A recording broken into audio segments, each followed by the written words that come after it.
So I'm going to tell you a little bit about the book and then give you a small sample. So this is the cover. So my joke was going to be that it's about a nun, but not all of you in the back can see, so it's probably not quite as funny. So I've found that authors are really bad about talking about what their books are about, but publicists are really good at talking about what a book is about. So rather than give you my horrible, brief summary of what playing is about, I'm going to tell you the very concise, lovely version that the publicist came up with. When Josie, an anthropology grad student, is unexpectedly offered a job as the nanny for Tyler, a 6-year-old with a penchant for trivia and an obsession with counting, she innocently agrees. Though Josie doesn't need the job, she can't help but accept the offer. There's something about Tyler's mom, her beauty, her confidence, her resemblance to Josie's own mother, that draws Josie in. She soon finds herself a part of their family, sharing an intimacy that soothes Josie's estrangement from her own parents, but also breeds betrayal when Josie falls for Mary's crush, Devesh, an Indian surgeon 10 years her senior. Devesh pulls Josie into a dizzying world of sexual domination and submission that speaks to her deeply hidden desires. It is a world of games that is fast becomes serious, forcing Josie to confront her past. So the little section I'm going to read is kind of towards the middle, and Tyler is the little boy that Josie is a nanny for, and Josie's finding that these dark fantasies that she's involved with are kind of starting to infiltrate her life more and more and more. And she's been trying to kind of keep them out, and this is where it starts to kind of come to a head.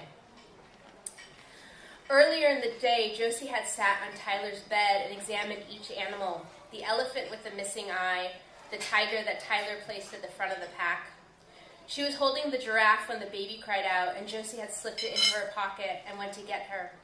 Now she put her hand inside her pocket and felt the giraffe.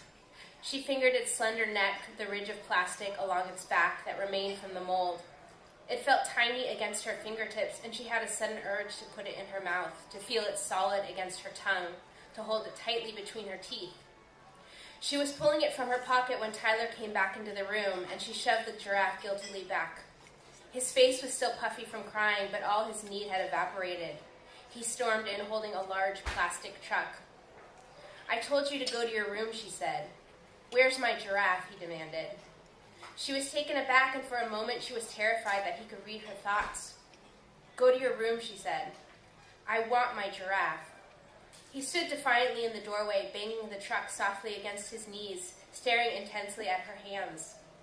The thought of the giraffe firmly in her mouth had calmed her, but now she felt the simmer again, her bones swelling beneath her skin. He had been so good lately, obedient and almost sweet, and she thought that somehow the two of them had agreed to an unspoken pact. They would be sweet and obedient together. But then again, she had not lived up to her side of the bargain. She had dreamt things and thought things, and she wondered if he had somehow plugged into her so that now they were here, connected by some kind of internal current. "Tyler," she said, "go to your room."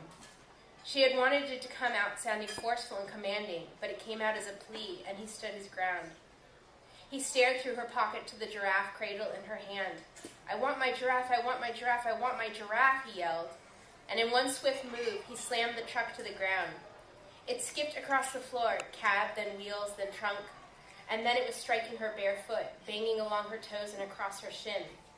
The pain was sharp, a current which singed first her foot and then traveled fiercely along her leg until it reached her heart, where it splintered, sending electricity through her veins.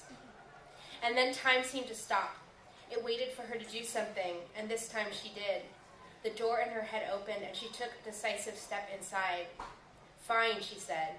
She swept past him down the hall into Mary's bedroom and into the bathroom. She was no longer near explosion. Her breathing wasn't labored.